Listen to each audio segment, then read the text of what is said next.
This is a quick explainer video for my administrative law class about the unit that we're going to do about agency adjudication.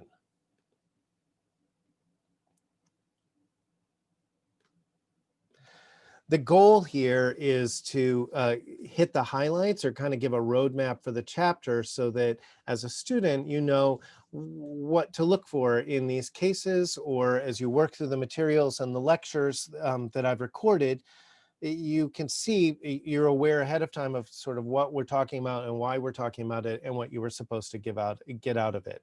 Some students may also find it useful to use this as a kind of quick and dirty review at the end of the chapter to, again, refresh your recollection of the highlights or the general topics that we've covered, and to make sure that you didn't miss anything very big. Now, before I move on, I've shared a slide here that's an old Norman Rockwell painting of the rations office during the war. And when we talk about agency adjudication, so here you have your basic citizen who has to appear before a local board or commission that gets to make decisions about this. And this is the kind of low level of what we're talking about when we're thinking about agency adjudication. Some agency adjudications are going to have an administrative law judge who's sitting in something that looks like a miniature courtroom, a scaled down courtroom, wearing a black robe and having hearings on the record and so forth.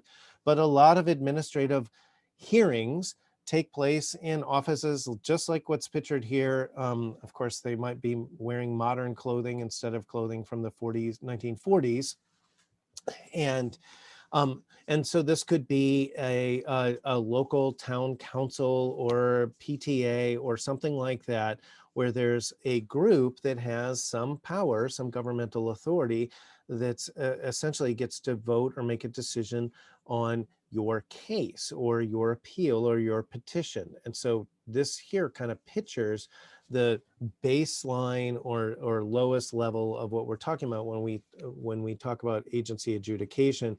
It could be no more formal than what you see in this picture.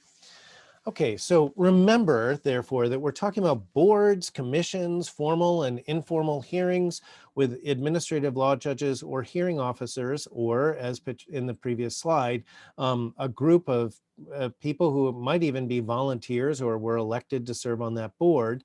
And they have a wide variety of hearings. So a hearing before the Federal Trade Commission about a proposed merger between two large corporations is going to be very different than an individual appealing their adverse decision with Social Security, or an immigration hearing like a deportation hearing, a parole board hearing, or the revocation of parole, something like that, where we have these little tribunals, and sometimes it's one hearing officer, and sometimes, again, it's a group making the decision, and it varies a lot, but this is a big part of our legal system.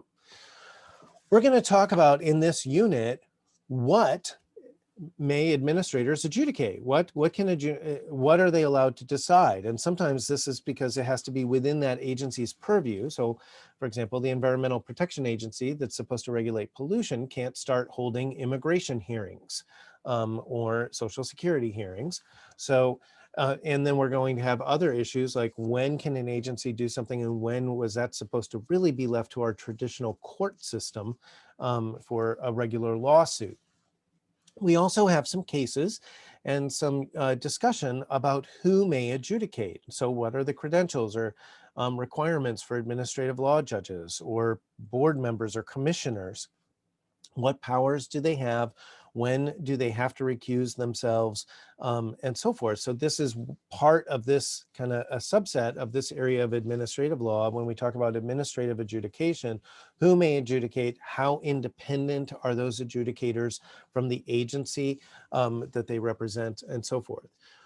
We also are going to have a whole set of cases about procedural fairness or due process. And these are rules usually imposed by the courts, although a lot of agencies and government entities adopt a policy manual about how to conduct their hearings.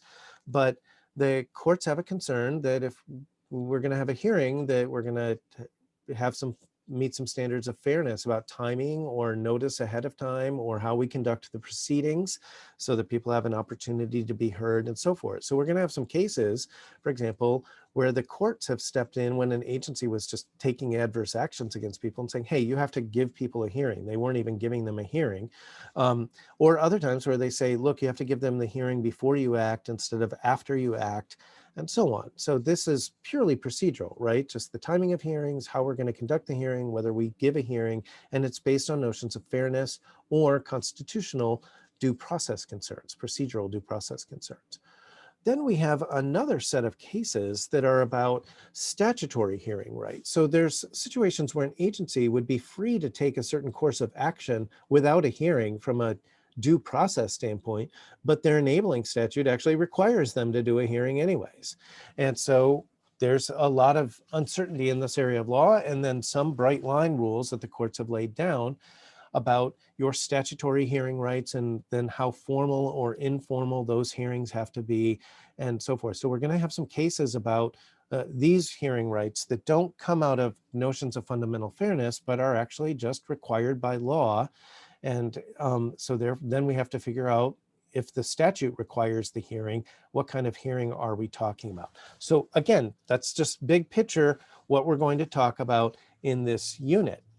And that concludes our quick introduction or brief overview of agency adjudication.